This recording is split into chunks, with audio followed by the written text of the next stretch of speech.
Okay जी। तो हम लोग लास्ट क्लास में 2-3 क्वेश्चन ही किया, दो मेनली, हाँ 2-3 क्वेश्चन किया, उसमें पूरा टाइम चला गया था क्योंकि वो लेंदी क्वेश्चन था, उसको समझना जरूरी था। लेकिन जो पहला क्वेश्चन मैंने कराए थे वो उसमें वो तुम सीडीएफ अप्रोच लगाओगे तो उससे आसानी से हो जाएगा, है ना। तो अभी क्या करते हैं, अभी एक बार मैं ये थ्योरी कराए कंप्लीट कराता हूँ, फिर मैं आगे बढ़ेंगे। तो ये वाला थ्योरी करवा देता हूँ अभी। लिमिटिंग केसेस, इसमें क्या होता है, तो मेनली इसमें जो हम पढ़ेंगे कि binomial approximation to Poisson distribution, है ना।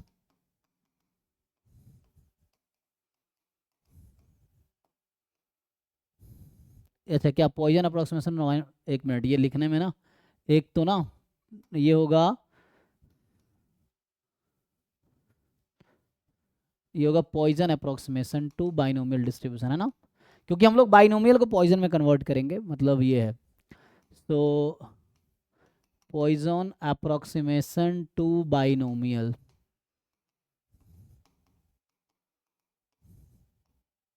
यही है Poisson approximation to binomial distribution. मतलब मेरे पास अगर एक्स है, let's say binomial N comma P, तो इसको मैं कब कन्वर्ट कर सकता हूँ उसमें, पॉइजन डिस्ट्रीब्यूशन में।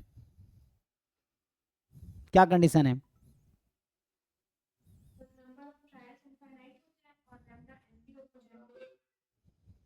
तो एन वेरी लार्ज हो जाएगा ना, अप्रोक्सीमेट करना है, जब कैलकुलेट करना डिफिकल्ट हो जाएगा। जैसे हमें पता है कि जो इसका पीएमएफ है ये होगा एन सी एक्स पी की पावर एक्स 1 - पी की पावर एन माइनस एक्स, और x की जो वैल्यू होगी, सो जो x की वैल्यू होगी 0 1 2 अप टू n।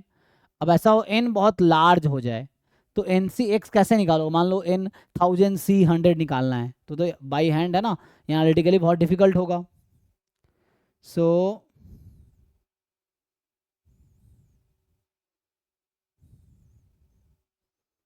एक मिनट,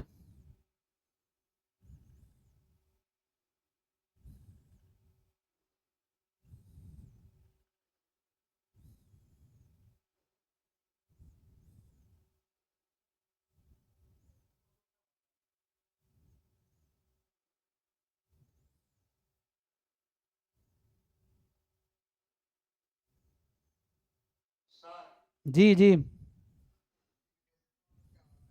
हाँ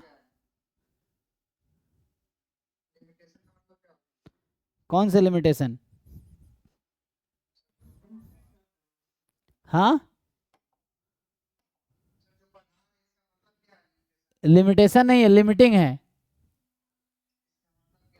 हाँ लिमिटिंग का मतलब है, ये वही लिमिट जानते हो, लिमिट तुमने पढ़ा है ना, लिमिट किसी फंक्शन का निकालते हैं वैसे निकालते हैं। तो लिमिट कब यूज़ करते हैं, लिमिट में क्या होता है कि जब x अप्रोच कर रहा है a को, x की वैल्यू स्मॉल a है, तो अगर एफ एक्स की लिमिट l आ रही है, इसका क्या मतलब है, जैसे चलो जैसे समझाता हूँ, एफ एक्स की लिमिट l है तो उसको बोलते हैं l is the limiting value of the function. या a n कोई सीक्वेंस है, उसकी लिमिट l है, तो इसका क्या मतलब है कि जो a n है वो लिमिटिंग वैल्यू है उस सीक्वेंस की। तो सेम यहाँ पे लिमिटिंग या अप्रोक्सीमेशन केसेस, तो होगा क्या कि हम लोग अप्रोक्सीमेट करेंगे किसी एक डिस्ट्रीब्यूशन को दूसरे डिस्ट्रीब्यूशन से अप्रोक्सीमेट करेंगे, ठीक है ना।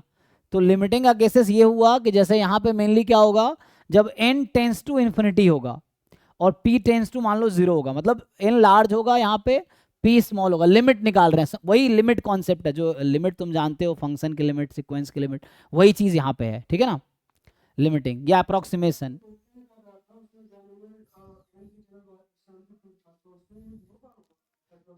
क्या था, हाँ कोई दिक्कत नहीं है, एन लार्ज होने चाहिए।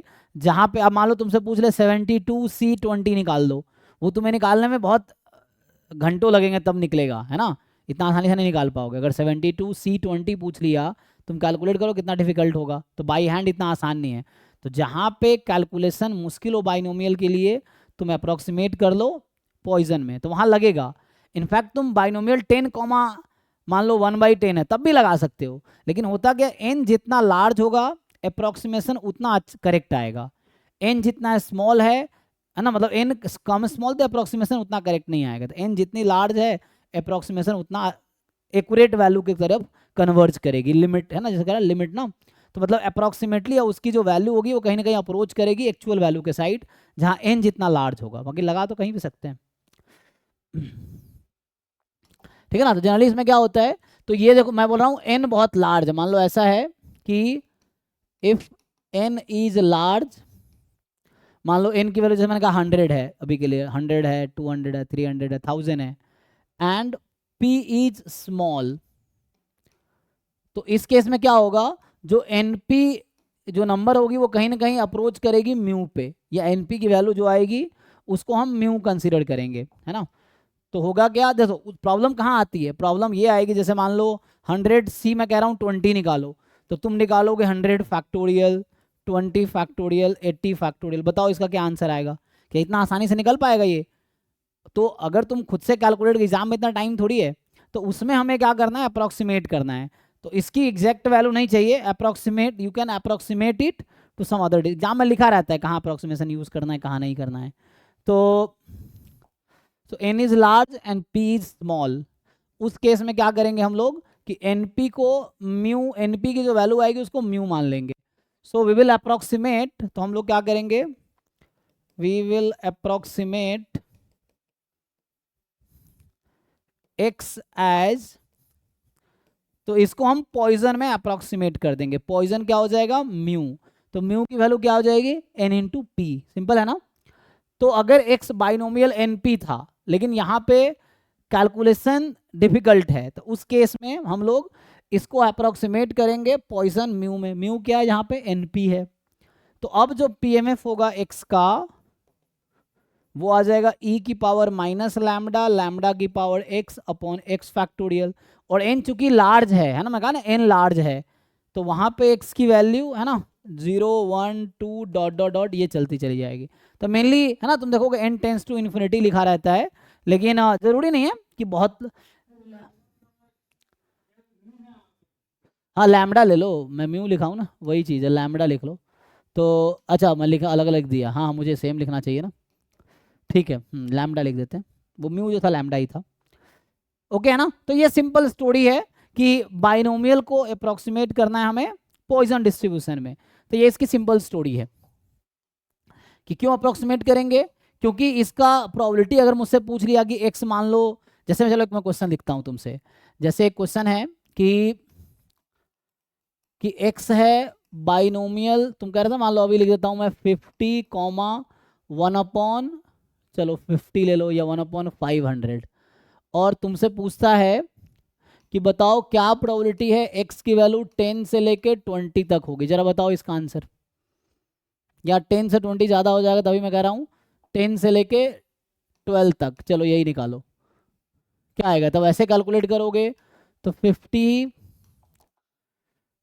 तो प्रोबेबिलिटी एक्स की वैल्यू यहाँ पे 10 11 12 यही आएगी ना, तो 10 पे निकालोगे तो 50 C 10, फिर 1/500 की पावर 10, और 499/500, ये होगा ना 1 माइनस दिस, इसकी पावर हो जाएगी 40, ये 10 पे प्रोबेबिलिटी आ गई, 11 पे निकालोगे ऐसे ही तो वैसे ही आ जाएगा ना, या अभी है ना समझने के लिए मैं एक पॉइंट ही दे देता हूँ तुम्हें, अभी समझने के लिए मान लो जैसे एक्स है ना, जनरली ये होगा, तो x मान लो मैंने 10 दे दिया, या जैसे भी तुम करो वही बात है ना, जैसे ये अभी तुम यही लिखना चाहो ये लिख लो, फिर ऐसे 11 पे निकालोगे तो ये आएगा 50 C 11, 1/500 की पावर 11, 499 की अपॉन 500 की पावर कितना, 50 माइनस 11 कितना हो जाएगा 39, ये है।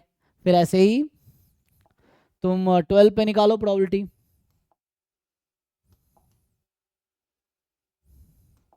क्या आएगा प्लस, तो इसको इधर बुला लेता हूँ, तो यहाँ लिख दो, आगे 12 पे लिखोगे तो 50 C 12, 1/500, इसकी पावर 12, 499/500, इसकी पावर हो जाएगी 38, राइट, ये आ गया। अब क्या करना है,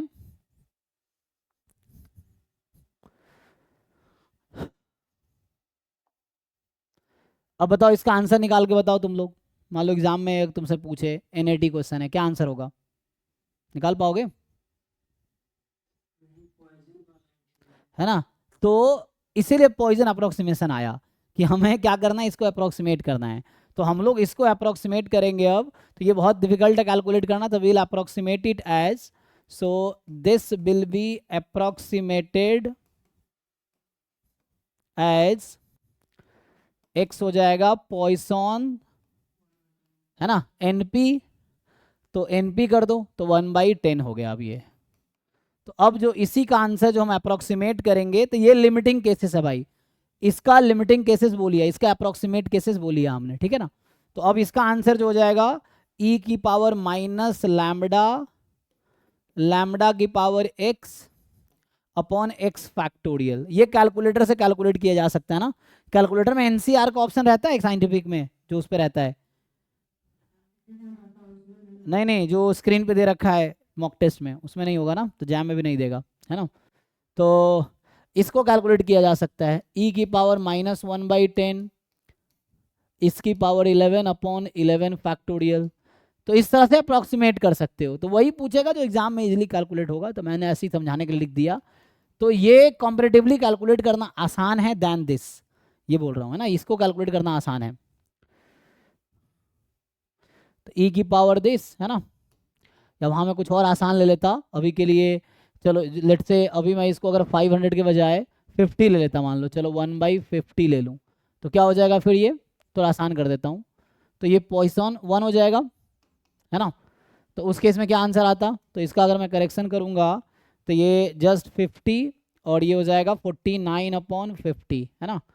सो ये आपका 50 है और ये 49/50, तो 50 है और ये जस्ट 49/50 है। तो यहाँ से क्या आ जाएगा, तो अगर इसके लिए मैं अगर अब कैलकुलेट करूँगा तो अभी तो आसानी से अब आ जाएगी आंसर। अगर ये लिख दूँ मैं, तो अभी भी ये कैलकुलेट करना इतना आसान नहीं है, है ना। मैंने अगर बाइनोमियल 50 1/50 भी कर दिया तो ये हो गया 50c10 1/50 की पावर 10 49 50 की पावर 40 एंड सो ऑन, यही चीज़ें चलती रहेंगी।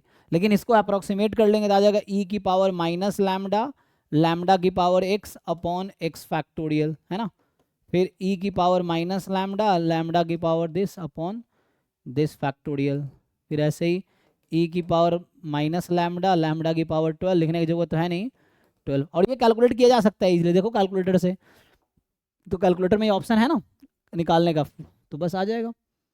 तो अप्रॉक्सीमेटली ये हमें अप्रॉक्सीमेट करना है ना। तो ये लॉजिक है Poisson approximation to binomial distribution, कि बाइनोमियल को हम लोग अप्रॉक्सीमेट टोटल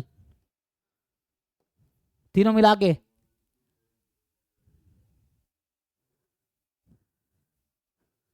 नहीं नहीं क्या कह रहे हो,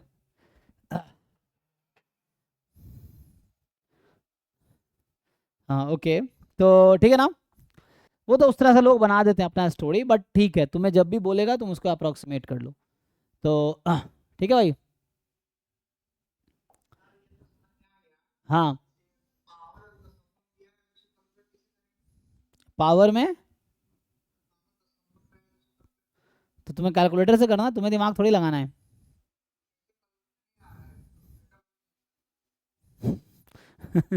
क्यों नहीं आ रहा भाई, क्या निकालना बताओ, किसकी पावर क्या निकालना है बोलो। तो ये कैलकुलेटर में ऑप्शन नहीं है इसका, अबे उल्लू। कहाँ पे कैलकुलेटर में ऑप्शन नहीं, कोई कैलकुलेट करके बताओ, इसको स्क्रीनशॉट भेजो भाई। तुम्हें 2.5 टाइप करना आता है, हाँ उसके बाद ये साइन आता है, उसमें ये साइन रहता है कहीं पे, देखो ये साइन, फिर इसको लिखो 2.5 आ जाएगा इससे। तो कैलकुलेटर में ऐसे टाइप करो 2.5, ये पावर का साइन है, ये तुम यहाँ लगाओ, मतलब यहाँ तुम लगाओ, और ये आ जाएगा। कैलकुलेटर में ये ऑप्शन रहता है ना, ये देखो होना चाहिए। हाँ नहीं तो तुम्हें ऐसा पूछेगा नहीं, जो एग्जाम में जो जरूरत पड़ेगी, जैसे 2.5 की पावर 2.5 है ना, जैसे ये है, तो इतना क्यों दिमाग लगा रहे हो तुम, 2.5 क्यों लिख रहे हो तुम, ये करो ना, जैसे 2.5 इसकी पावर कितना है 5/2 है ना ये, तो ये जैसे ऐसा हो गया रूट अंडर 2.5 इसकी पावर 5, तो रूट निकाल लो इसकी फिर पावर 5 कर लो, ये भी है। वैसे भी ऑप्शन है, ये भी होगा, पावर का भी ऑप्शन होगा वहां पे, होगा देखो एक्स की पावर वाई एक टैब होगा उसमें कहीं ना कहीं ऐसा लिखा होगा उसमें, देखो एक कैलकुलेटर में ऐसा रहता है एक्स की पावर वाई ऐसा कुछ लिखा रहता है, रहता है ना। एक्सपेरिमेंट करो हो जाएगा। तो ये वाला सिंबल है, कोई बात नहीं, अभी सीखना है ना, तो सीखने में कोई दिक्कत नहीं है। तो अभी तो इससे पूछोगे तो सीखोगे कैसे, फिर नहीं सीखोगे तो एग्जाम में फिर डिफिकल्टी होगी, अच्छा है कि सीख लो अभी, है ना। तो अच्छा है देखो, तो एक तो ये अप्रोच है, इसको बोलते हैं, तो हमने क्या यूज़ किया कि बाइनोमियल को अप्रोक्सीमेट किया पॉइसन में, दूसरा होता है नॉर्मल में अप्रोक्सीमेट करना, है ना। तो normal approximation to binomial distribution. अब क्या कर रहे हैं हम, बाइनोमियल को नॉर्मल में अप्रोक्सीमेट कर रहे हैं, ठीक है। तो x का डिस्ट्रीब्यूशन है जैसे बाइनोमियल n कॉमा पी, ठीक है। तो x का डिस्ट्रीब्यूशन है बाइनोमियल n कॉमा पी। सो यहां पे फिर से क्या होगा, अब यहां पे क्या कंडीशन होता है नॉर्मल अप्रोक्सीमेशन लगाने के लिए, बताओ तुम लोग, नॉर्मल अप्रोक्सीमेशन के लिए क्या कंडीशन है।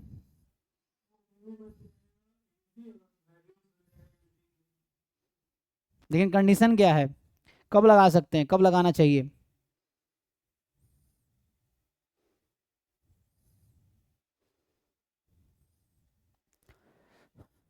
कोई बताओ, जैसे पॉइजन में ये केस था कि बाइनोमियल को पॉइजन में जनरली कब कन्वर्ट कर, जब एन लार्ज हो पी स्मॉल हो, तो एन पी कोई है ना नंबर होगी जहां पे ये होगा। और अच्छा इसका तुम 0.1 फाइनल बता रहे थे, मैं क्या 0.01 लिख दिया था, इसका फाइनल बता रहे हो ना 0.1 टोटल, क्या लिख रहे थे तुम। ठीक है अप्रॉक्स जो भी है वो अप्रॉक्स, हाँ। तो हाँ यहाँ पे क्या कंडीशन है, कुछ कंडीशन है।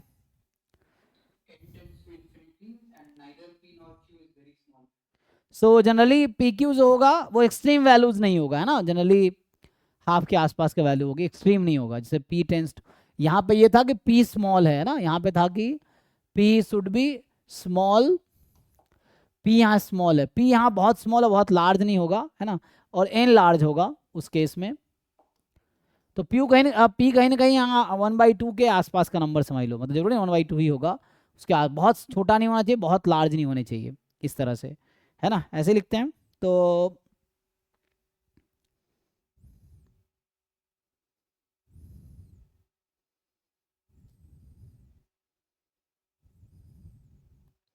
ठीक है, तो यहाँ पे क्या कहता है, तो हमें क्या करना है,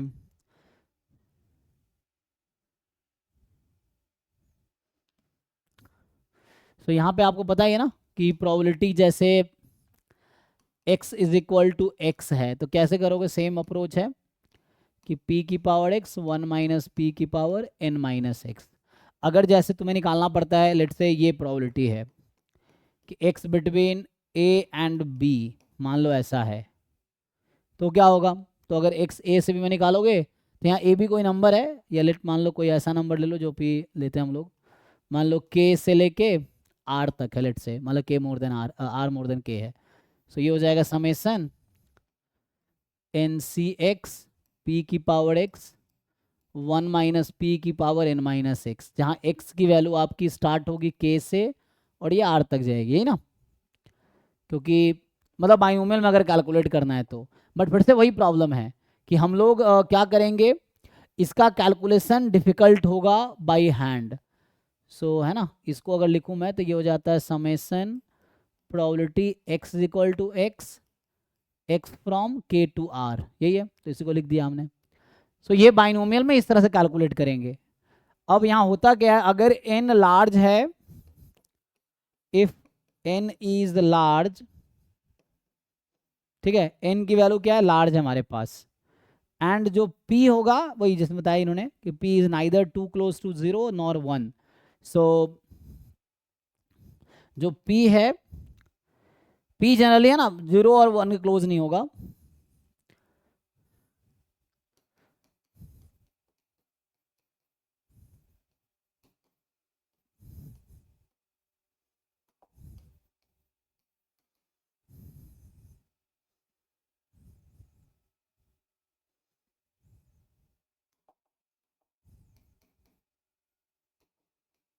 मतलब क्लोज का मतलब वही कि टेंड करना, तो p अप्रोक्सीमेटली है ना 0 या 1 नहीं होगा, उस बीच का होगा जनरली, है ना। जब मान लो एग्जांपल के लिए 0.4 है, 0.3 है, 0.7 है, 0.8 है, ये सब ठीक है। तो ऐसा नहीं 0.999 इस तरह का नहीं होना चाहिए। तो उस केस में हम क्या कर सकते हैं, we will approximate, so x will be, जो x था हमारा binomial np, this will be approximated या कैन बी अप्रोक्सीमेटेड एज, अब ये नॉर्मल डिस्ट्रीब्यूशन हो जाएगा। तो नॉर्मल में 2 पैरामीटर्स हैं, एक मीन है एक वेरिएंस है। तो यहाँ से मीन कितना आता है, जो बाइनोमियल का मीन है वही यूज़ करेंगे। सो np और वेरिएंस कितना आता है npq, तो यहाँ आ जाएगा npq, npq, q क्या है 1 - p, तो जानते ही हो आप लोग। फिर हम लोग इसके अकॉर्डिंग कैलकुलेट करेंगे। अब दिक्कत क्या है, कई बार है ना, एक यहाँ वर्ड आता है कंटिन्यूटी करेक्शन, है ना। सो एक वर्ड यहाँ आएगा कंटिन्यूटी करेक्शन। जैसे सिंपली मान लो, अब मैं अगर इसके अकॉर्डिंग मैं कैलकुलेट करूं, लेट से एक्स बाइनोमियल ये था, तो इसके अकॉर्डिंग मैं ये कैलकुलेट कर रहा था। अभी मैं ये वाला नॉर्मल के अकॉर्डिंग अगर कैलकुलेट करूंगा तो क्या आंसर आएगा। जैसे मैं अगर पूछूं कि probability x is equal to x, x कोई फिक्स रियल नंबर है, तो अगर ये नॉर्मल डिस्ट्रीब्यूशन है x की वैल्यू, तो बताओ इसकी प्रोबेबिलिटी कितनी आ जाएगी, 0। लेकिन यहाँ तो हो सकता है कोई नॉन जीरो नंबर आए, और लार्ज भी आ सकता है, स्मॉल भी कोई ऐसा नंबर आ सकता है, तो ये तो बैड अप्रोक्सीमेशन हो जाएगा। तो इस प्रॉब्लम से बचने के लिए, यहाँ प्रॉब्लम क्या हो रहा है कि binomial was discrete random variable, है ना, और नॉर्मल क्या है कॉन्टिन्यूअस रैंडम वेरिएबल। तो हम एक डिस्क्रीट को अप्रोक्सीमेट कर रहे हैं कॉन्टिन्यूअस में। पिछले वाले में क्या हो रहा था कि हमने बाइनोमियल को पॉइसन में कन्वर्ट किया, तो बाइनोमियल डिस्क्रीट है, पॉइसन भी डिस्क्रीट है, तो दोनों डिस्क्रीट रैंडम वेरिएबल है। तो वहाँ हमने कोई ऐसा टेंशन नहीं हुआ, x बराबर x की प्रोबेबिलिटी बाइनोमियल से कुछ आएगी और पॉइजन से कुछ आएगी, जरूर नहीं सेम आएगी, क्योंकि हम अप्रोक्सीमेट कर रहे हैं, तो आंसर सेम नहीं आएगा कि बाइनोमियल से x बराबर 2 की प्रोबेबिलिटी और पॉइजन से x बराबर 2 की प्रोबेबिलिटी, जरूर नहीं सेम आएगी। यहाँ जो हमने अभी किया है इसमें ये थोड़ी है कि जैसे हम ये वाला कैलकुलेट करो ये दोनों सेम आएगा, सेम नहीं आएगा, but we will approximate it using this. तो इसका आंसर थोड़े इसके क्लोज आ सकता है, एग्जैक्टली सेम जरूरी नहीं आएगा, है ना। तो बस हमें अप्रोक्सीमेट, इसलिए अप्रोक्सीमेशन केस है ना कि अप्रोक्सीमेट कर रहे हैं। लेकिन यहाँ तो बिल्कुल मतलब गलत ही आ जाएगा, ये तो 0 ही आ जाएगा। यहाँ पे x बराबर 1, x बराबर 0, x बराबर 2, तो कुछ ना कुछ नॉन जीरो प्रोबेबिलिटी आएगी, यहाँ हर बार 0 आएगी। तो इस प्रॉब्लम से बचने के लिए यहाँ एक वर्ड आता है कंटिन्यूटी करेक्शन। इसमें क्या करते हैं हम लोग कंटिन्यूटी करेक्शन में, तो अगर x बराबर x पे प्रोबेबिलिटी निकालना है तो डिस्क्रीट है, तो बाइनोमियल ठीक है। लेकिन अगर मैं नॉर्मल वे में सॉल्व करूंगा, नॉर्मल रैंडम वेरिएबल यूज करके अगर इसको सॉल्व करूं, तो हम यहाँ पे लिखेंगे कि x more then x minus 1/2 less than x plus 1/2। तो ये क्या किया हमने हाफ ऐड और हाफ सब्ट्रैक्ट कर दिया। जैसे मुझे प्रोबेबिलिटी निकालना था एक नंबर x पे, तो समझो एक हमने इंटरवल कंसिडर किया x प्लस 1/2 और इधर x माइनस 1/2, ये समझ लो नेबरहुड x का है जहाँ एप्सिलॉन की वैल्यू 1/2 है ना, x minus epsilon x plus epsilon, तो एप्सिलॉन हाँ 1/2 लिया मैंने। अब 1/2 ही क्यों लेते हैं, क्योंकि ये एक कन्वेंशन है, जनरली सारी बुक्स 1/2 कंसिडर करती, मैंने भी 1/2 ही पढ़ा इसलिए लेते हैं, कोई और नंबर भी लिया जा सकता है, बट है ना ये लोग 1 का गैप रखते हैं इसीलिए वैसा कर रहे हैं कि डिस्क्रीट में 0 1 2 3 4 है ना, तो इसलिए ये वैसा कर रहे हैं। तो हाफ का इन्होंने डिफरेंस लिया। अब ये कैसे कैलकुलेट करोगे, तो नॉर्मल है, तो तुम्हें याद होगा नॉर्मल में क्या करते हैं हम लोग, जैसे मैं क्या कर रहा हूँ, एक तो डायरेक्ट निकालना था, डायरेक्ट निकालते इस तरीके से आता जो कि कैलकुलेट करना डिफिकल्ट होगा, तो हम लोग इसको अप्रोक्सीमेट कर रहे हैं नॉर्मल में। तो जब अप्रोक्सीमेट करेंगे तो इसकी वैल्यू हम लोग यहाँ लिखेंगे अप्रोक्सीमेटली दिस। अब ये एक इंटरवल पे प्रोबेबिलिटी निकालनी है, तो किसी रैंडम वेरिएबल का पीडीएफ पता है तो क्या करोगे, इंटीग्रेट। लेकिन नॉर्मल का पीडीएफ इतना कॉम्प्लिकेटेड है तुम इंटीग्रेट नहीं कर पाओगे, तो इसीलिए वहाँ पे नॉर्मल में सॉल्व करने का दूसरा टेक्निक है। क्या टेक्निक है कि पहले नॉर्मल को हम स्टैंडर्ड नॉर्मल बनाते हैं, है ना। जैसे ये नॉर्मल है, तो यहाँ मान लो अब x का डिस्ट्रीब्यूशन हमने नॉर्मल लिया है ना, अप्रोक्सीमेटेड एज, जैसे ये था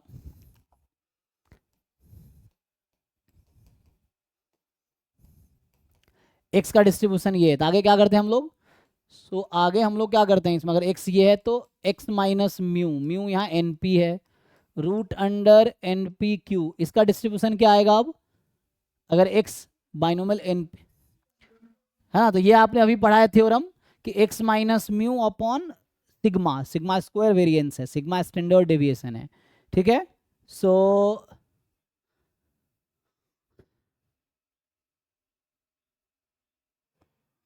अरे भाई तुम क्या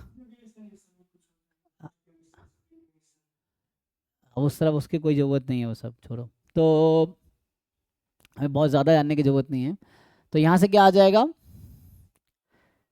मीन डेविएशन, ये सब वर्ड आता है, मीन डेविएशन अबाउट मीन, है ना, मीन डेविएशन अबाउट समथिंग।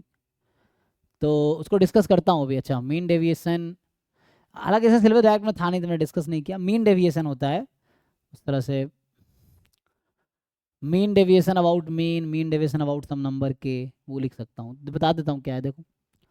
तो mean deviation about 1, mean deviation about 2, ऐसे नंबर होगा ना। देखो तो इसका क्या आ जाएगा, नॉर्मल 0 1, तो ये आपका है x minus n p upon root n p q, this is normal 0,1। तो यही करना है यहाँ पे। अब आगे क्या करोगे, आगे तुम यही चीज़ करोगे कि जैसे x minus n p upon root under n p q, तो ये तुम्हारा आ जाएगा वही जो भी है अब, x minus 1/2 minus n p upon root under n p q, ये भी यही आ जाएगा। So x plus 1/2 minus n p upon root under n p q, ये आ गया। अब ये तुम कैलकुलेट तो कर ही सकते हो आगे। तो आगे क्या हो जाएगा, ये आगे ये तो z हो जाएगा क्योंकि this is standard normal now, तो ये आ जाएगा z। सो प्रोबेबिलिटी z, है ना, और z में क्या होता है, z में CDF of z at this, तो डायरेक्टली लिख देता हूँ मैं, ये कैपिटल फाई आ जाएगा x plus 1/2 minus n p upon root under n p q, फिर यहाँ से minus x minus 1/2 minus n p upon n p. तो ये तरीका होगा सॉल्व करने का, ठीक है। तो ये जनरली है, यहाँ तक ओके, देख लो। तो इसको बोलते हैं कंटिन्यूटी करेक्शन, जो मैंने यहाँ किया है ना, ये जो वर्ड है इसको बोलते हैं कंटिन्यूटी करेक्शन। ये कंटिन्यूटी करेक्शन की जरूरत क्यों पड़ी, क्योंकि यहाँ पे पॉइंट पे प्रोबेबिलिटी है, और कॉन्टिन्यूअस में क्या होता है, पॉइंट पे प्रोबेबिलिटी 0 होती है। तो कॉन्टिन्यूटी करेक्शन में ये कि हाफ ऐड हाफ सब्ट्रैक्ट कर दिया मैंने, तो उस पॉइंट को इंटरवल में कन्वर्ट कर दिया। इनफैक्ट कुछ पूछना है इसमें किसी को, देख लो एक बार पढ़ के। हाँ हाँ हाँ, एग्जाम्पल पे आते हैं। एन लार्ज में कुछ भी, जैसे उन्होंने बताया कि अप्रोक्सीमेशन के लिए कुछ बुक में 20, कुछ में 30 ऐसा लिखा होगा, बट एग्जाम में ये होता है कि वहाँ लिख देता है अलग से कि यूज़ नॉर्मल अप्रोक्सीमेशन, वैसा, ठीक है ना। तो आपको वैसे यूज़ करना है जनरली, है ना। मैं देखा कुछ बुक में 30 से ज़्यादा ये लोग लेते हैं जनरली। हाँ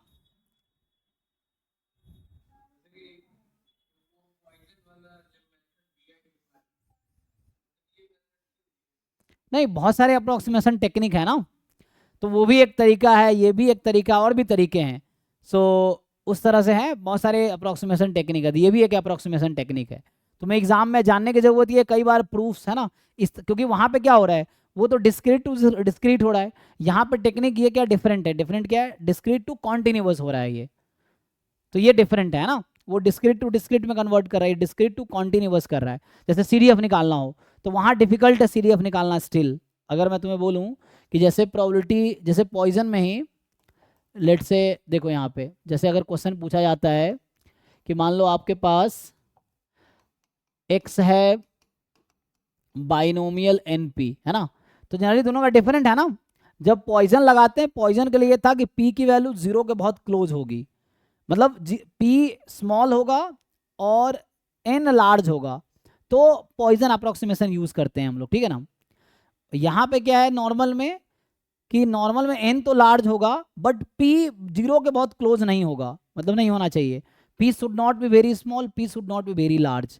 वेरी लार्ज मतलब 1 के करीब नहीं होना चाहिए, वेरी लार्ज होगा तो 1 के करीब जा सकता है, बहुत छोटा होगा p तो 0 के करीब आ सकता है, तो ऐसा नहीं होना चाहिए। ये इसका ये कंडीशन है, तो उससे एक बेटर अप्रोक्सीमेशन ये देगा दैन पॉइजन, इसलिए इसको यूज किया जा रहा है, ठीक है ना।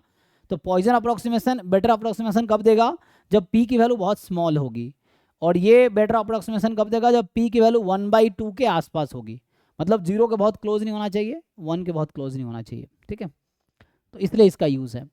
और दूसरी चीज़ ये कॉन्टिन्यूस में भी आता है, तो इंटरवल में प्रोबेबिलिटी निकालना हो तो इंटरवल में प्रोबेबिलिटी निकालना इससे आसान होगा देन पॉइजन। पॉइजन में तुम्हें हर पॉइंट पे सम करना पड़ेगा। मान लो बोल दूँ कि x more than equal to 1 less than 10, तो पॉइजन में 1 पे निकालना पड़ेगा, 2 पे, 3 पे, 4 पे, 5 पे, फिर ऐड करना पड़ेगा, तो वो डिफिकल्ट होगा देन दिस। हाँ जी पूछो। नहीं नहीं सेम नहीं आएगा, ये सब अप्रोक्सीमेशन केसेस हैं। बाइनोमियल से कैलकुलेट करोगे थोड़े अलग आएंगे, पॉइजन से अलग आ सकता है, नॉर्मल से अलग, सेम नहीं आएगा। ये अप्रोक्सीमेशन है, तो ये अप्रोक्स आंसर बताएगा, वो जरूरी नहीं कि बहुत क्लोज हो सकता है कि एक्चुअल आंसर 0.4 है तो इससे आंसर 0.35 आ जाए, 0.45 आ जाए, ऐसा हो सकता है। तो एग्जैक्ट, हाँ जनरली जैम के जितने क्वेश्चन आएंगे वहां लिखा रहता है कि यूज अप्रोक्सीमेशन। हाँ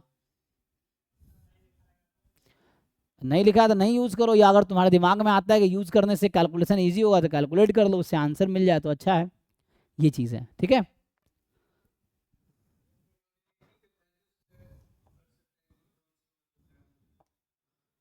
हाँ हाँ पी की वैल्यू से, यस यस ये डिसाइड कर सकते हो।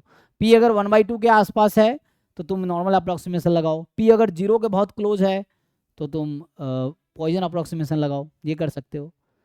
बट चूंकि यहाँ वैसा क्वेश्चन होगा नहीं, यहाँ वो क्वेश्चन होगा जिसमें आंसर, क्योंकि वैसा होगा ना कोई बच्चा अलग अलग अप्लाई कर लेगा तो किसी और का आंसर कुछ और, किसी और का आंसर कुछ और, तो एग्जाम में आंसर गलत आ जाए।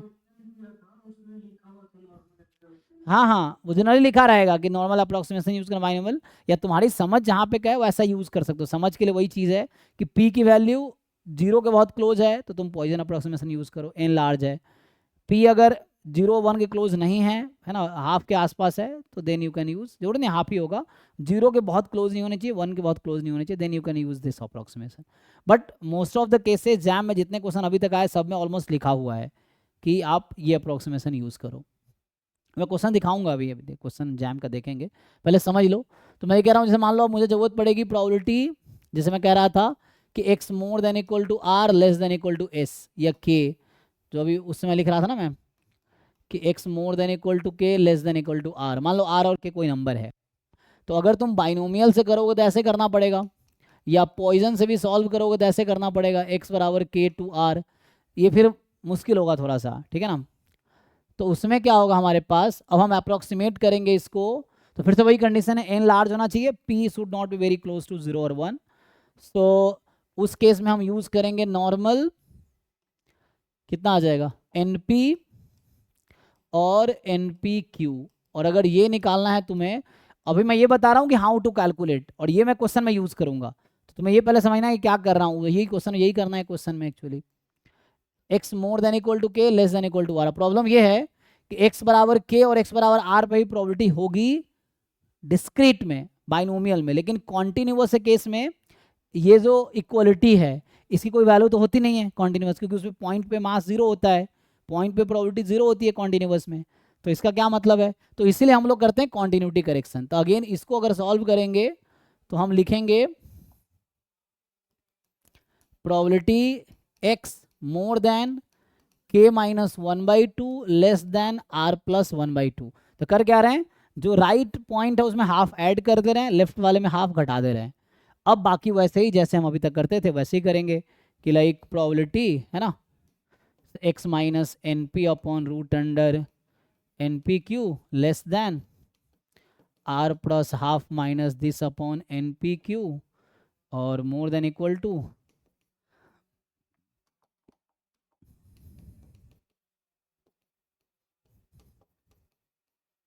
ये हो जाएगा। तो यहाँ से आपके आंसर क्या आएंगे, तो यहाँ से आपका जो आंसर आ जाएगा वही फाई, क्योंकि ये तो जेड हो गया, जेड का सीडीएफ को हम कैपिटल नोटेशन कैपिटल फाई लिखते हैं, और ये वैल्यू क्वेश्चन में गिवन होंगी, ये जो फाई वाली है ये भी तुम्हें टेबल वोबल देखने की जरूरत नहीं पड़ेगी, और ये पेपर में ऑलरेडी गिवन होगा अलग से जो वैल्यू तुम्हें ज़रूरत पड़ेगी। अभी कुछ क्वेश्चंस करके दिखाता हूँ, आपको समझ आ जाएगा।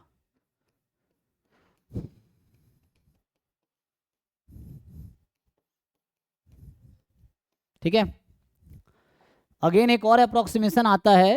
देखो ये सब अप्रोक्सीमेशन क्या है, मतलब तुम कैलकुलेशन में उलझो नहीं, इसीलिए अप्रोक्सीमेशन है कि तुम्हें लगे कैलकुलेशन बहुत कॉम्प्लिकेटेड है, डिफिकल्ट है, तो उसको तुम अप्रोक्सीमेट करके एक आइडिया ले सकते हो कि आंसर क्या आ रहा है ना।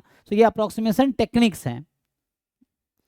और मेनली जब डाटा बहुत लार्ज होता है उस केस में एग्जैक्ट निकालने की जरूरत भी नहीं पड़ती है, निकाल भी नहीं पाते, तो उस केस में हम लोग अप्रोक्सीमेशन टेक्निक यूज करते हैं, है ना। आगे सेंट्रल लिमिट थ्योरम सब क्या है, वो भी लिमिटिंग केसेस ही तो है वहाँ पे।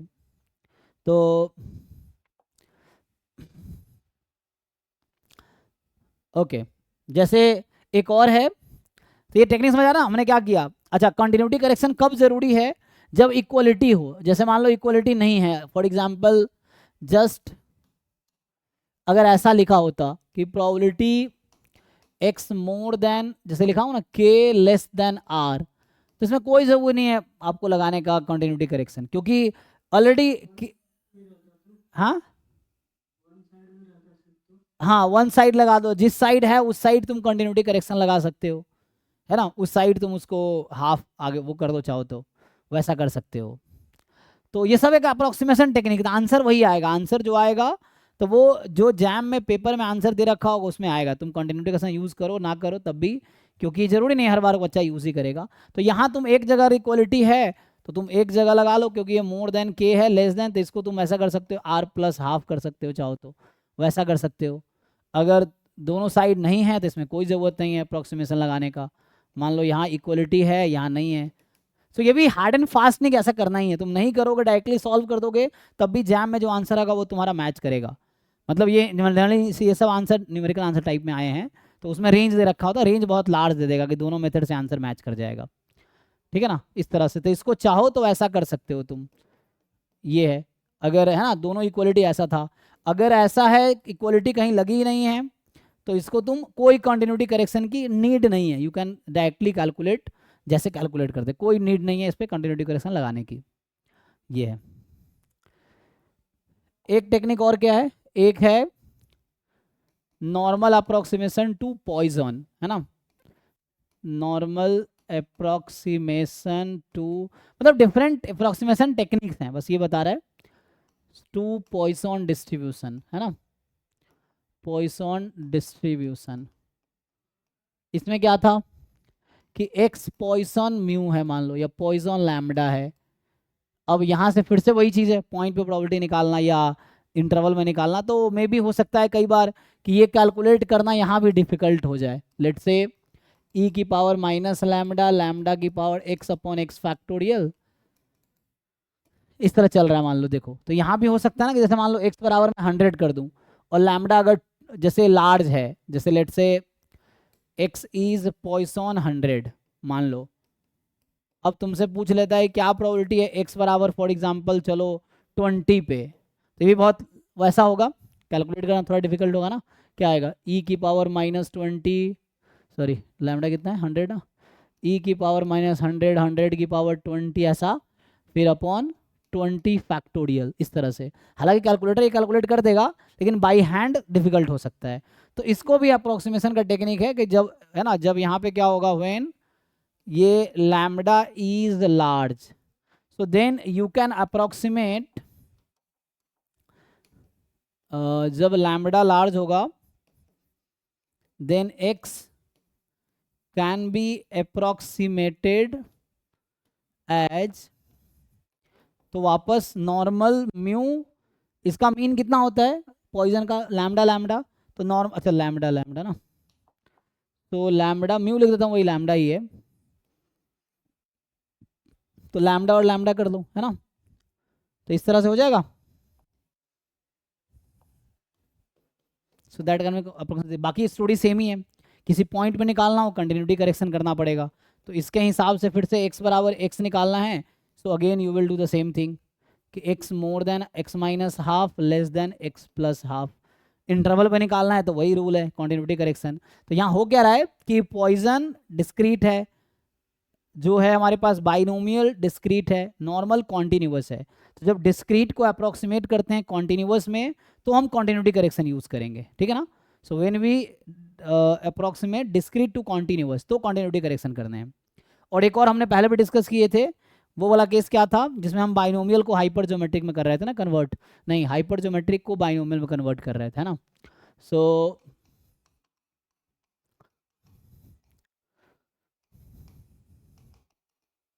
Binomial approximation to hyper geometric, है ना। हाइपर ज्योमेट्रिक डिस्ट्रीब्यूशन, ये था। तो इसमें क्या हो रहा था कि मान लो एक्स का डिस्ट्रीब्यूशन है हाइपर ज्योमेट्रिक,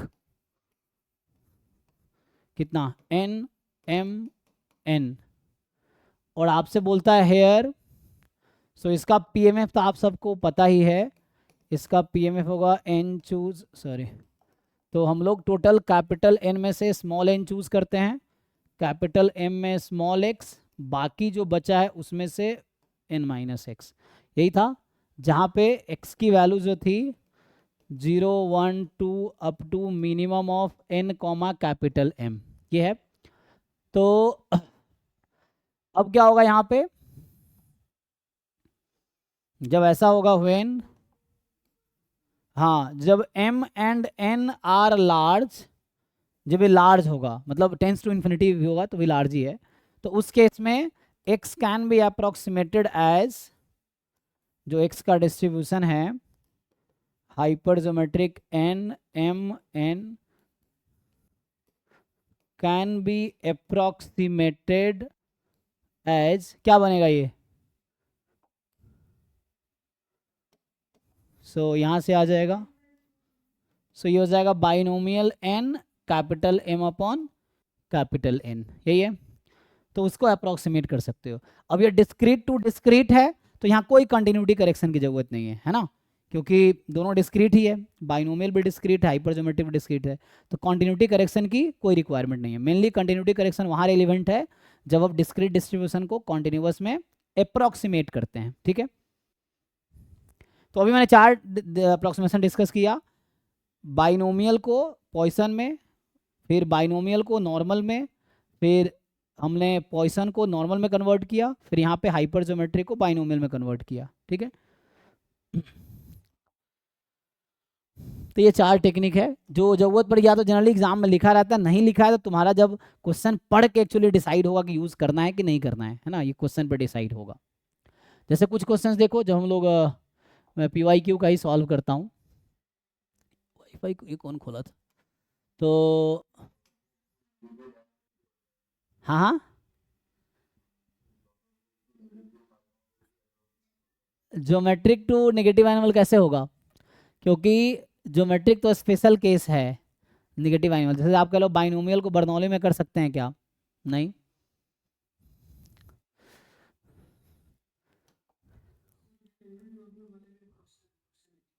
हाँ हाँ देखो करता हूँ, रुको, किसमें, स्टैंडर्ड, अच्छा स्टैंडर्ड यूनिवेरिएट में ना, वो आ जाएगा, अभी आ जाएगा, फोल्डर से आ जाएगा।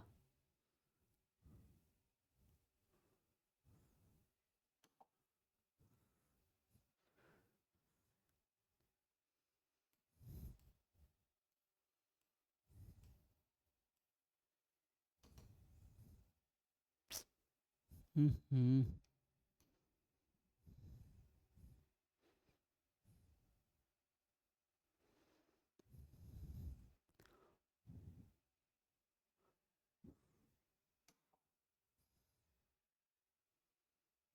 देखो ऐसे क्वेश्चन है ना, क्वेश्चन तो उसने भेजा ही था, देखो तो ये ना, इसमें अभी सर्च चल रहा है, पता नहीं कब तक इसका खत्म होगा।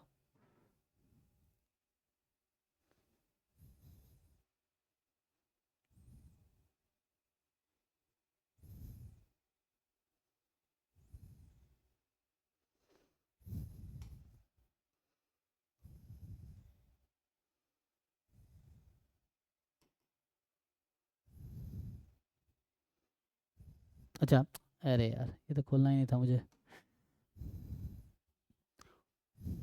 देखो ऐसे ही मैं बता देता हूँ, PYQ तो है ही,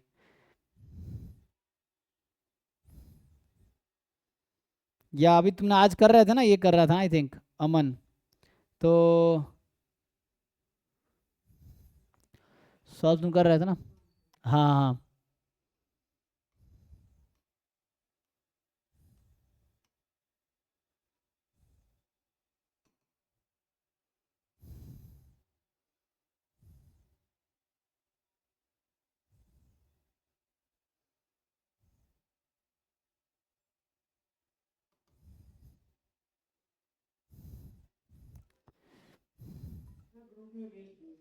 हाँ देखो भाई, इसमें जो क्वेश्चन है, तो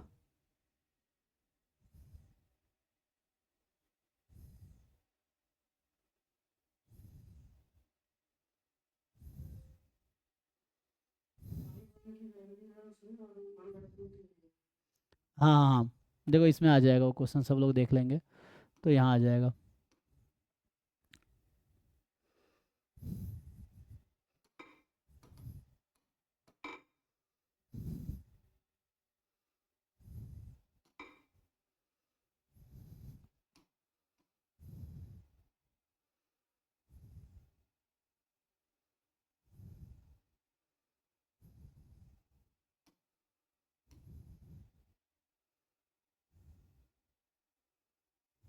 जैसे एक तो ये क्वेश्चन है देखो, तो जैसे ना जनरली जो क्वेश्चंस एग्जाम में आए हैं वो डायरेक्ट बता रखा है कि आपको क्या यूज़ करना है।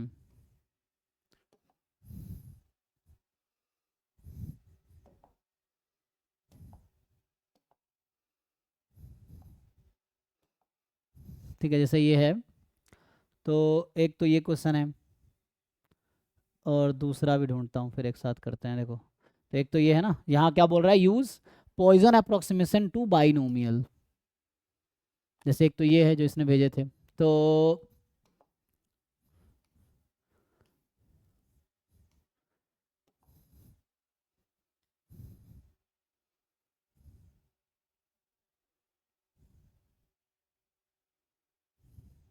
ठीक है, ये दो क्वेश्चन, दूसरा क्वेश्चन ये है, और भी है तो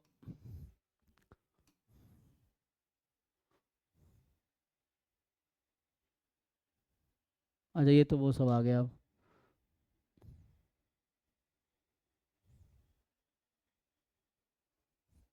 नहीं अब नहीं मिलेगा, तो जैसे कुछ क्वेश्चन है वैसे हालांकि, जहाँ पे नहीं, तो गेट मैथमेटिक्स से क्वेश्चन हैं ये सब।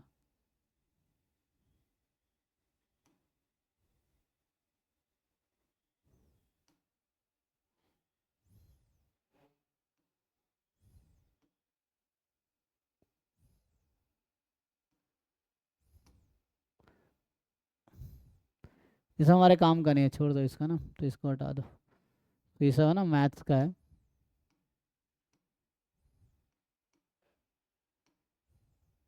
बाकी वैसे क्वेश्चन आएंगे जैसे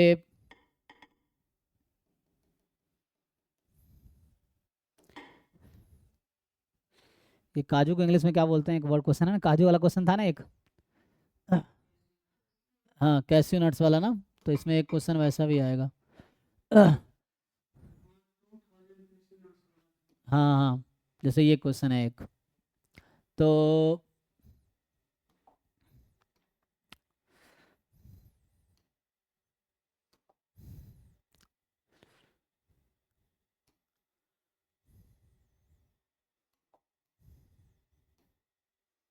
ठीक है ना, तो यहाँ पे जो है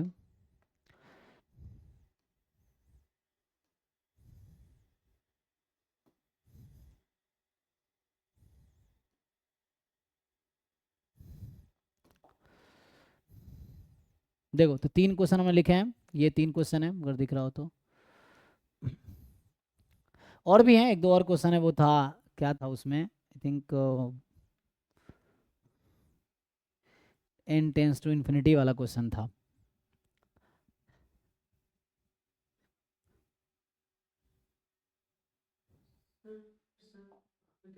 एक मिनट, रुको रुको, एक लिमिट वाला क्वेश्चन था।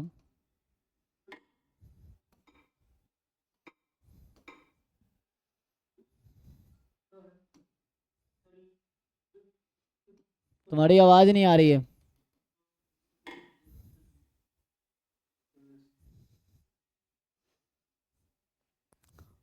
तुम्हारी आवाज़ समझ नहीं आई, चलो अभी ये तीन क्वेश्चन सॉल्व करते हैं। देखो तो पहले क्वेश्चन से स्टार्ट करते हैं, पहला क्वेश्चन पढ़ पा रहे हैं सब लोग। तो इसने कहा है कि life time in years of bulbs is distributed. देखो, so the life time in years of bulb is distributed exponential 1। ठीक है ना, किसी बल्ब का जो लाइफ टाइम वो एक्सपोनेंशियल 1 है। Using Poisson approximation to binomial distribution, probability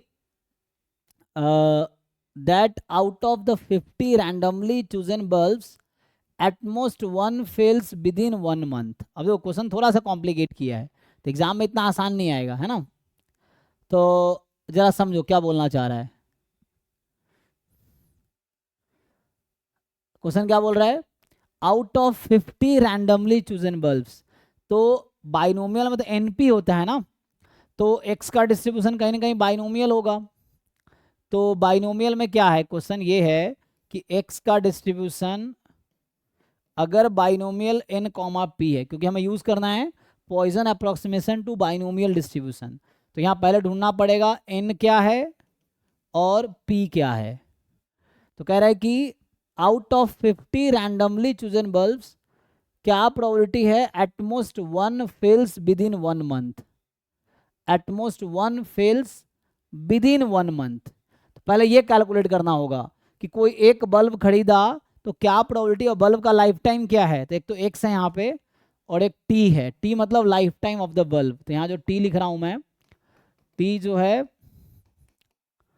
life time of bulb है, तो इसका डिस्ट्रीब्यूशन है एक्सपोनेंशियल 1, ठीक। तो अब एक्स है बाइनोमियल एन पी, पी क्या है, probability that at most one fails within 1 month, कितने बल्ब खरीदे थे, तो lifetime of bulb is distributed as an exponential 1 random variable, तो टी का डिस्ट्रीब्यूशन ये है, तो एटमोस्ट 1। तो क्वेश्चन ये है probability, what is the probability that 1 bulb fails within 1 month, पहले ये निकालना है, तो बाद में एटमोस्ट 1 देखेंगे। तो मुझे एक्चुअली पूछ क्या रहा है, देखो यहाँ से तुम ध्यान देखोगे ना, तो अगर मैं लिखूं x जो है ये x है number of bulbs fails within 1 month, ठीक है ना, यही है। सो ये x जो है number of bulbs fails within 1 month, so इसका क्या मतलब है तो x जो है, x है ना, फिर से कह रहा हूँ बाइनोमियल n कॉमा p है x का distribution, so what is x, n तो 50 है ना, n यहाँ 50 है, तो इसका जो डिस्ट्रीब्यूशन होगा ये बाइनोमियल n जो कि है 50, और ये p क्या होगा, ये जो p है ये p किसके इक्वल होगा यहाँ पे, कोई बताओ जिसको समझ आ रहा है। फेल्स विद इन 1 मंथ, कह रहा है कि सक्सेस यहाँ पे क्या है कि 50 बल्ब्स हैं, तो क्या प्रोबेबिलिटी, एटमोस्ट 1, तो निकालना है प्रोबेबिलिटी। तो कोई एक बल्ब 1 महीने के अंदर फेल हो जाएगी, ये ईयरली डिस्ट्रीब्यूशन था ना, लाइफ टाइम ईयर में था एक्चुअली, तो ईयर में था, इसका मतलब ये हुआ कि फेल्स विद इन 1 मंथ। हाँ, तो 1 मंथ का मतलब कितना, 1/12 ईयर, तो ये p है, जो ये स्मॉल p लिखा हूं यहाँ पे ये है एक्चुअली। सो x का डिस्ट्रीब्यूशन है बाइनोमियल 50 कॉमा p, जहाँ पे p जो नंबर है वो है probability capital T less than 1/12, मतलब लाइफ टाइम जो बल्ब की है वो 1 मंथ से कम है, तो 1 month is equal to 1/12 year, तो 1 मंथ इज 1/12 ईयर, तो ये हो गया t लेस देन 1/12, तो मतलब लाइफ टाइम 1/12 ईयर से कम है, ये प्रोबेबिलिटी है।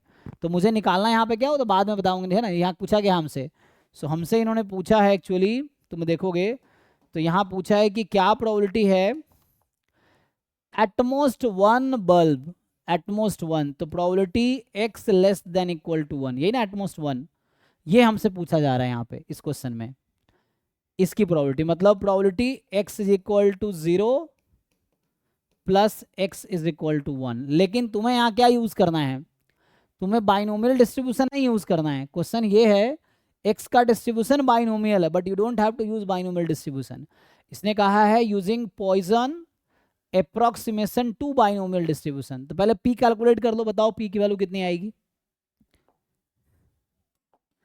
p निकाल पाओगे, तुम्हें एक्सपोनेंशियल के बारे में पता है ना तुम लोगों को, ये लाइफ टाइम एक्सपोनेंशियल 1 है, तो एक्सपोनेंशियल 1 का CDF क्या होगा, किसी को याद है, कोई बता पाएगा, एक्सपोनेंशियल डिस्ट्रीब्यूशन में CDF कितना, हाँ, तो जो मैं लोगों के लिए जिनको जिनको नहीं पता उनको स्टोरी बता देता हूँ, तो ये जो हमारे पास है x, अगर ये एक्सपोनेंशियल लैम्बडा है तो इसका जो PDF है ये होगा लैम्बडा e की power minus lambda x more than equal to 0, ये है।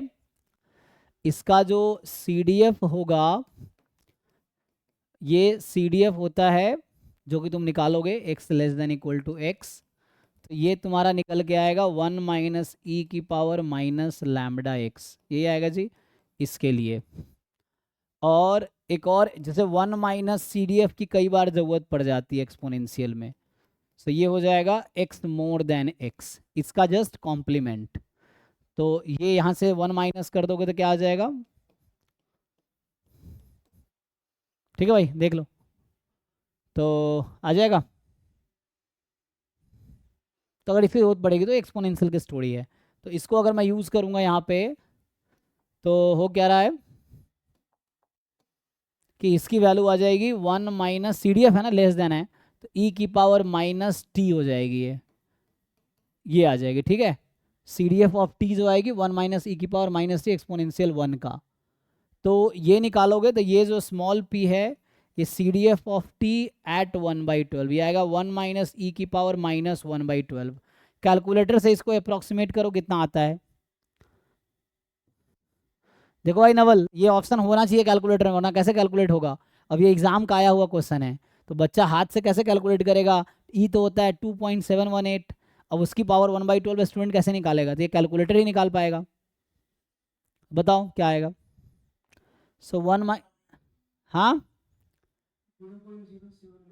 देखो कैलकुलेट तुम सीखो, मैं तुम्हें इसलिए कह रहा हूँ नवल कि तुम्हें भी पूछा था, तो सीखो आप कि कैसे कैलकुलेट होगा। अभी देखो कैलकुलेटर में यूज़ करके साइंटिफिक फ़ोन में कैलकुलेटर खोलो, उसको लैंडस्केप मोड पे लाओ, देखो तुम्हें वहाँ साइन दिखेगा जो होगा, है ना। तो उसमें देखो तुम यहाँ निकालो इसका ई की पावर माइनस 1/12 और 1 में से माइनस करो निकाल के। हाँ 0 पॉइंट,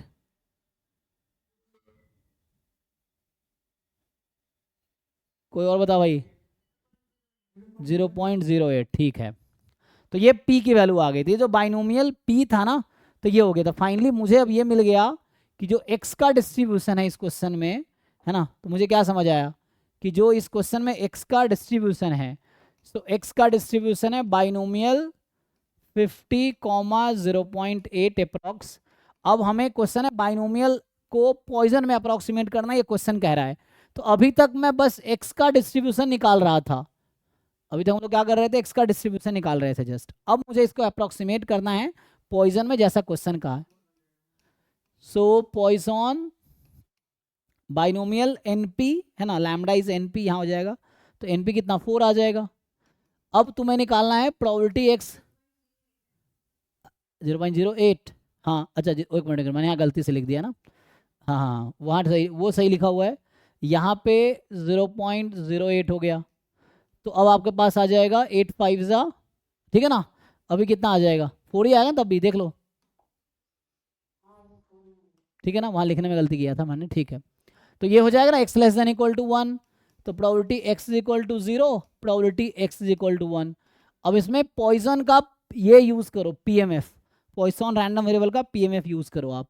तो ये आपका आ जाएगा e की पावर, है ना, माइनस लैम्बडा, तो e की पावर -4, 4 की पावर 0/4 फैक्टोरियल, सॉरी 4 की पावर 0/0 फैक्टोरियल, है ना, 4 की पावर 0/0 फैक्टोरियल, ई की पावर -4, 4 की पावर 1/1 फैक्टोरियल।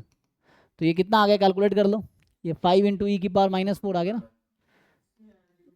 5 ई की पावर -4 आ जाएगा ऐसा कुछ, तो ठीक है। तो अब कैलकुलेटर से ये निकाल लो 5 ई की पावर, है ना, तो ये कह रहे 0.09 अप्रॉक्स आएगा, तो आप ये अप्रॉक्सीमेटली निकाल लो कितना आएगा। तो पॉइजन में तो मुश्किल है नहीं, देखो तो ये 0.09 ये लोग बता रहे हैं अप्रॉक्सीमेटली आएगा।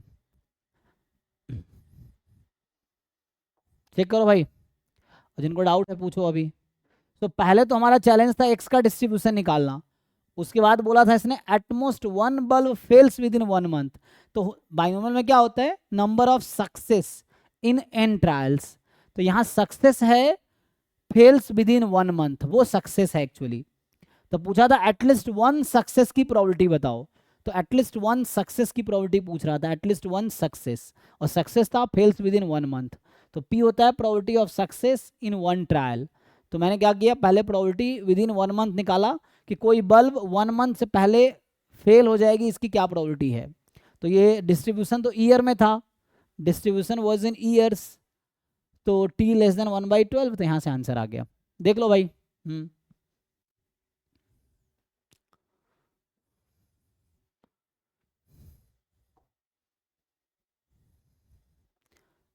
ओके है, तो सी आ गया। आइए दूसरे क्वेश्चन पे आते हैं। देखो, तो ये जो सेकंड क्वेश्चन है, अब इस क्वेश्चन पे आओ। सेकंड में क्या बोला इसने कि x be a binomial 72, 1/3 random variable using normal approximation to binomial. इस बाइनोमियल के नॉर्मल में अप्रोक्सीमेट करो और फिर बताओ इसकी प्रोबेबिलिटी क्या होगी। तो दो तरीका है। सो एक तो पहली बात, यहाँ से तुम्हारा y का डिस्ट्रीब्यूशन क्या हो जाएगा नॉर्मल में, n p 24, n p q 24 into 2/3 16। तो अब जब इसको एक तो देखो, एक तो है कि कोई बच्चा बिना कंटिन्यूटी करेक्शन करेगा तब भी यहाँ पे आंसर मैच कर जाता है। अगर तुम कंटिन्यूटी करेक्शन लगाना चाहो तो y हो जाएगा यहाँ पे लेस देन 28.5 मोर देन 21.5। ये कंटिन्यूटी करेक्शन यूज करके किया। अगर यहाँ पे मैंने चेक किया हुआ है, तो अगर तुम बिना कंटिन्यूटी करेक्शन करते तब भी आंसर मैच कर जाता है। मैच करने सेंस कि जो रेंज दे रखा है उसके अंदर ही आंसर आता है। दोनों तरीके से कर सकते हो। यहाँ कोई बच्चा सोचेगा डायरेक्टली कर दे, तो so this upon 4 more than equal ना, ये y है, तो यहाँ हो जाएगा 28 माइनस 24/4 और 22 माइनस 24/4। एक इससे आएगा और एक कंटिन्यूटी करेक्शन से करेंगे। कंटिन्यूटी करेक्शन से करेंगे तो क्या आएगा, तो यहाँ से भी ऐसे ही है ना। तो करो, इसमें क्या आएगा, तो इसको चेक करो, आंसर बताओ। y माइनस 24/4 क्या करते हैं, उसका मीन घटाना अपॉन स्टैंडर्ड। सो यहाँ से आ जाएगा आपके पास 21.5 माइनस 24/4 और ये है 28.5 माइनस 4 अपॉन में, सॉरी माइनस 24/4। अब इसको कैलकुलेट करो, तो ये तो z हो गया ना, z हो गया। तो जब ये z हो गया तो उस केस में आंसर क्या आएगा आपका, सो ये होगा फाई के टर्म में आएगा, है ना। तो ये बनेगा फाई, इसको सिंप्लीफाई कर लो तो 4/4 151 माइनस ये 22 माइनस 24 माइनस 2/4 तो -1/2। ये दोनों डेटा दे रखा है, देखो ध्यान से। इसको सिंप्लीफाई करो 20, है ना, तो ये डेसिमल में निकाल लो कितना आता है और उससे आंसर आ जाएगा। 1/2 फाइनल आंसर आ रहा है।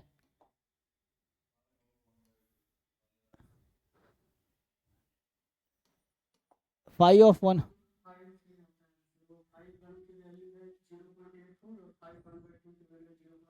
तो इसको सिंप्लीफाई करना पड़ेगा 5 माइनस हाफ को, क्योंकि 5 माइनस हाफ 1 माइनस 5 हाफ होता है ना।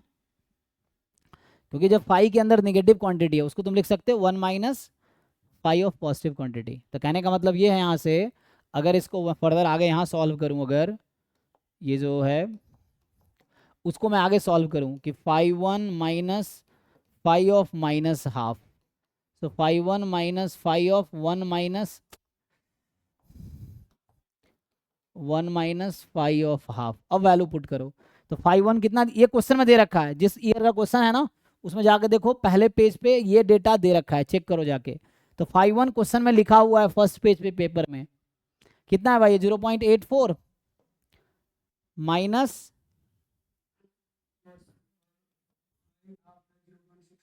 0.69। इसको कैलकुलेट कर लो, अब टोटल कितना आता है, ये सिंप्लीफाई करे टोटल।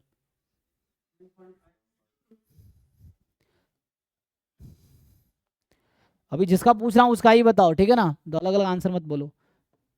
0.53।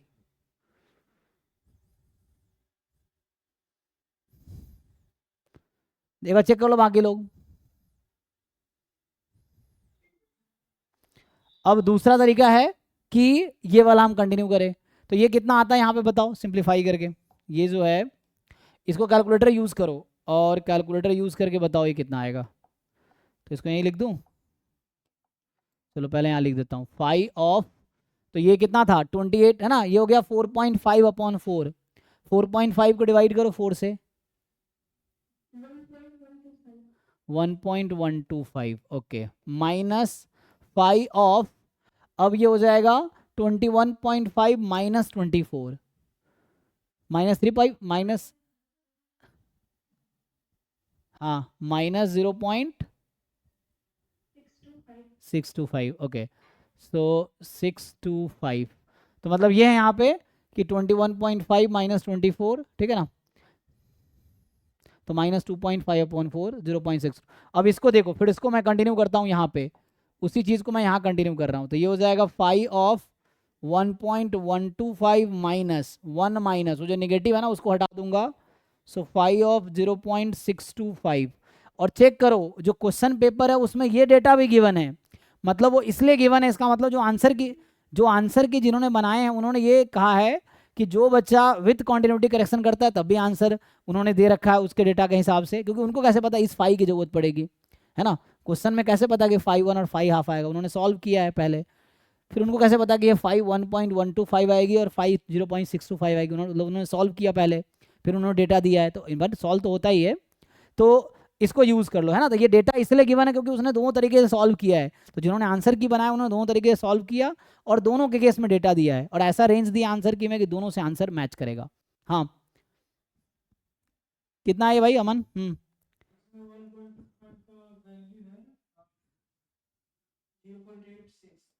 86 माइनस 1 माइनस, हाँ, और ये 0.625 कितना है? 0.73। इसको जरा कैलकुलेट करो, कैलकुलेटर से कितना आता है? 0.86 माइनस ब्रैकेट में 1 माइनस 0.73, 0.59, है ना। तो देखो दोनों तरीके से आंसर एग्जैक्ट नहीं आया, 0.53 0.59, बट आंसर की देखो ये तो न्यूमेरिकल आंसर टाइप है, तो इसका आंसर की देखो क्या दे रखा है रेंज में, बताओ आंसर की में क्या है रेंज?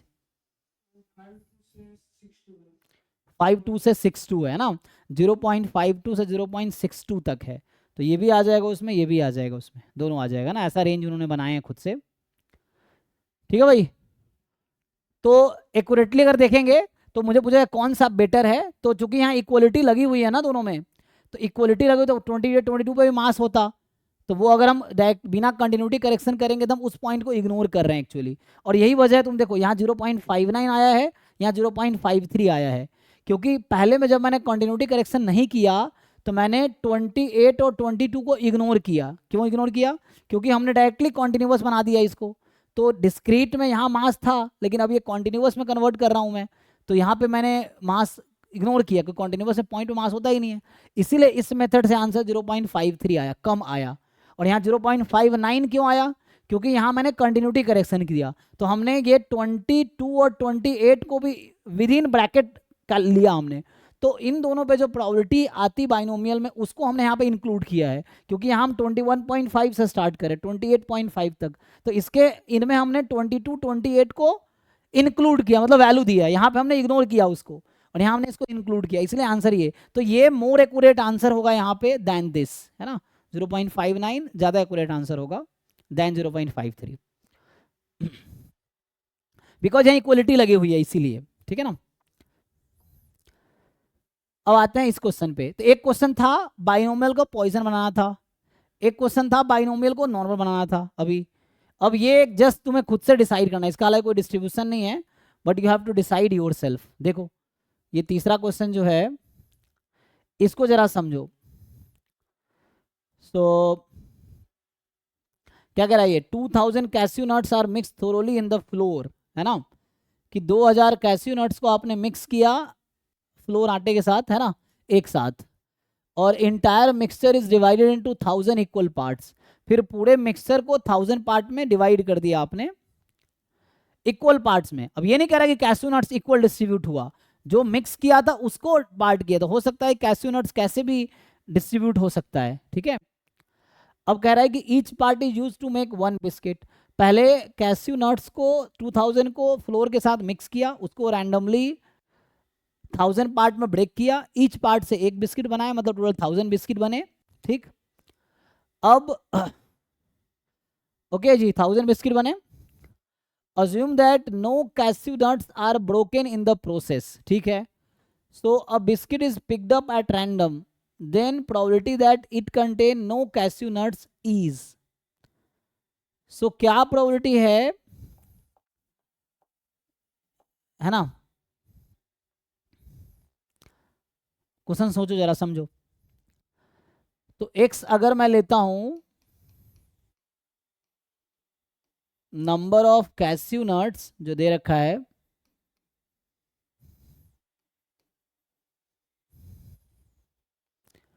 ना, number of success in an trials, है ना।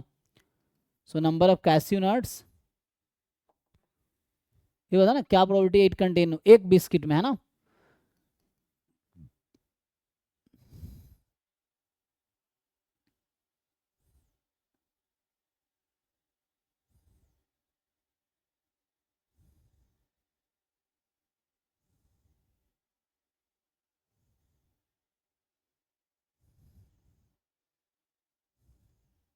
अच्छा सिलेक्टेड बिस्किट ना, पहले तो बिस्किट सेलेक्ट करना पड़ेगा हमें। तो एक बिस्किट सेलेक्ट किया, तो देखो simply two cashew nuts are mix in the flour and divided into 1000 equal part. तो यहाँ पे ये लॉजिक लगा सकते हैं हम लोग कि 2000 कैस्यू नट्स था और हमने 1000 पार्ट में ब्रेक किया, तो on an average, on an average not exactly बोल रहा हूँ, कि ऑन एन एवरेज एक बिस्किट में कितने कैस्यू नट्स आएंगे, average number of cashew nuts in one biscuit.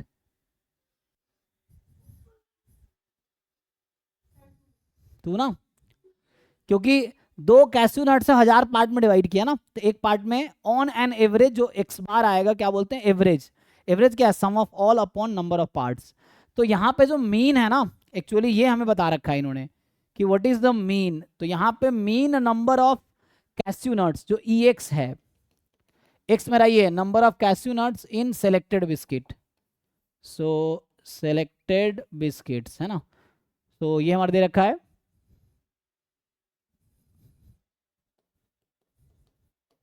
Anyway तो जो mean number of cashew nuts है वो 2 है यहाँ पे एक्चुअली। तो average number of cashew nuts in one biscuit is 2 actually.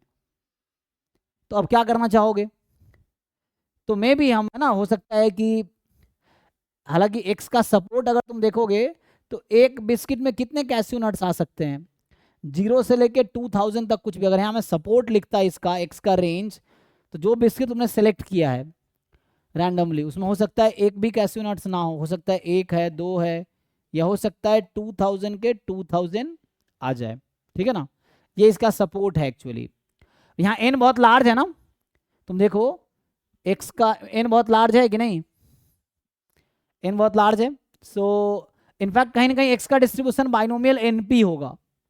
X का डिस्ट्रीब्यूशन तुम चाहो तो एक्स का डिस्ट्रीब्यूशन तुम सोच सकते हो बाइनोमियल 2000 कॉमा पी, ये दिख रहा है आप लोगों को।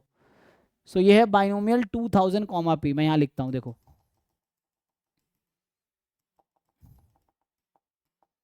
सो इसमें ये कह रहा हूँ इस वाले केस में जो एक्स का डिस्ट्रीब्यूशन होगा बाइनोमियल 2000 कॉमा पी होगा।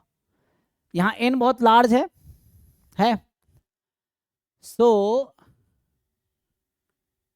तुम इसको अप्रोक्सीमेट कर सकते हो। पूछा क्या है आपसे, क्वेश्चन में क्या पूछा है, the probability that it contain no cashew nuts. इसका मतलब पूछा है कि probability x is equal to 0 क्या है, ये क्वेश्चन पूछा जा रहा है कि what is the probability that x is equal to 0।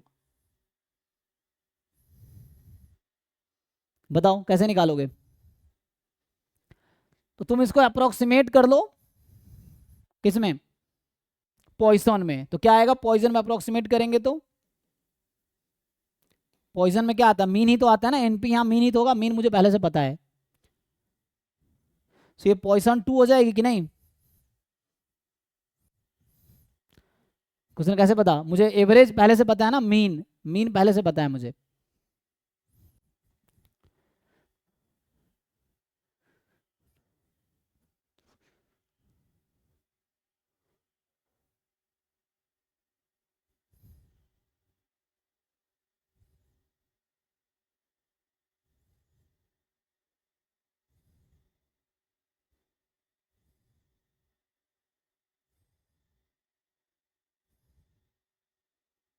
बताओ भाई, तो क्या आएगा,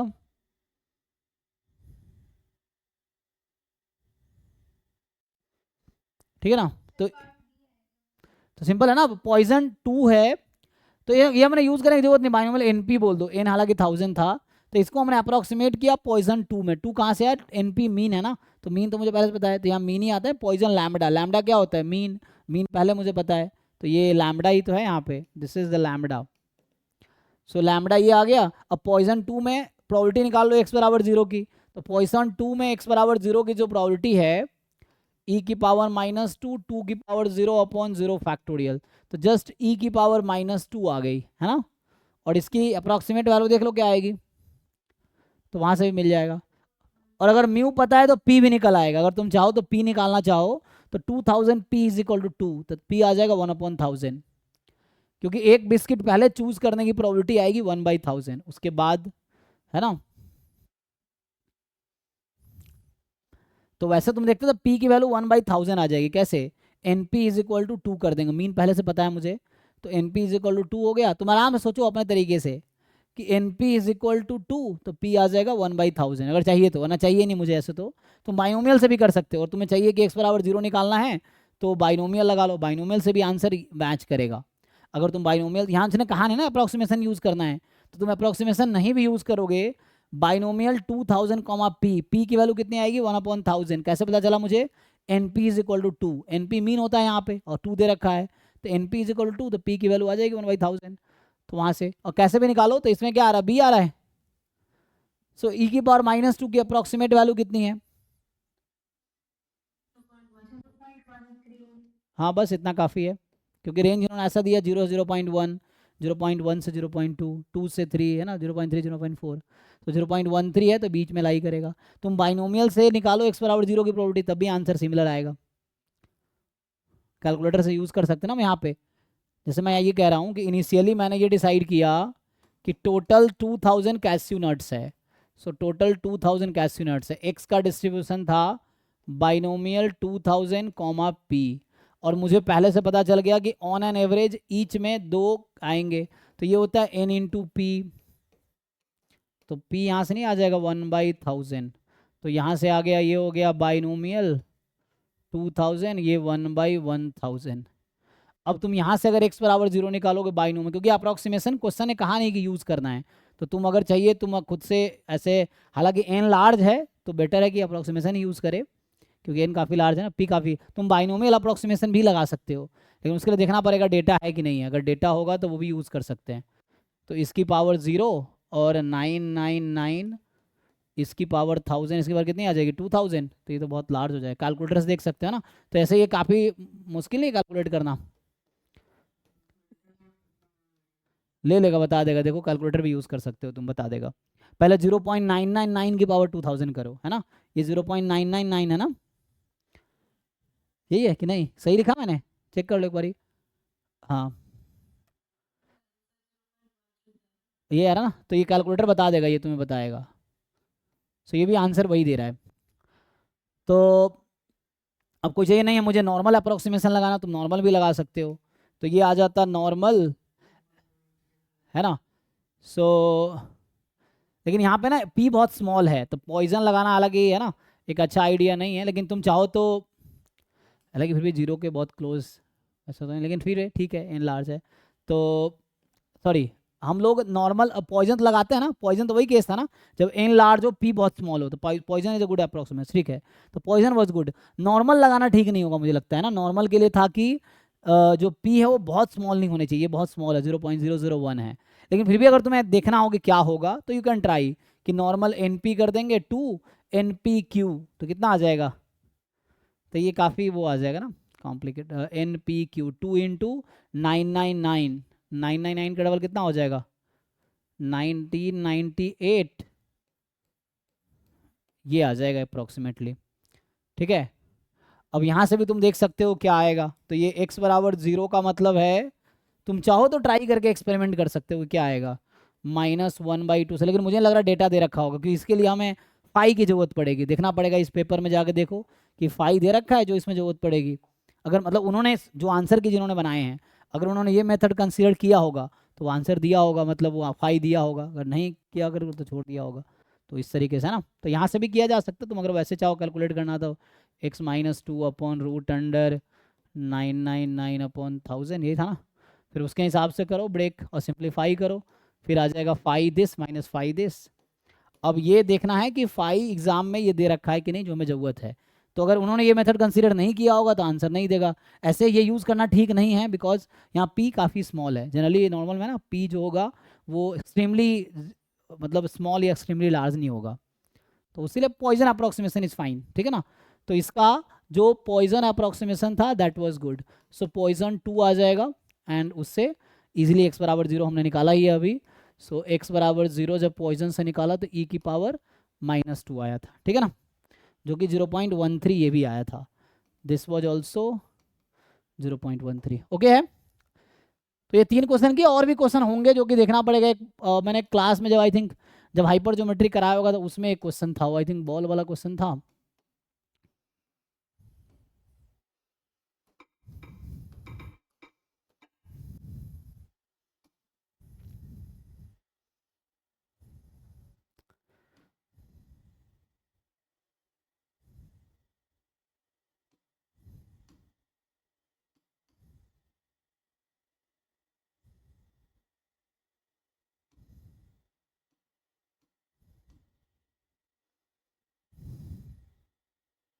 ये वाला क्वेश्चन था, है ना।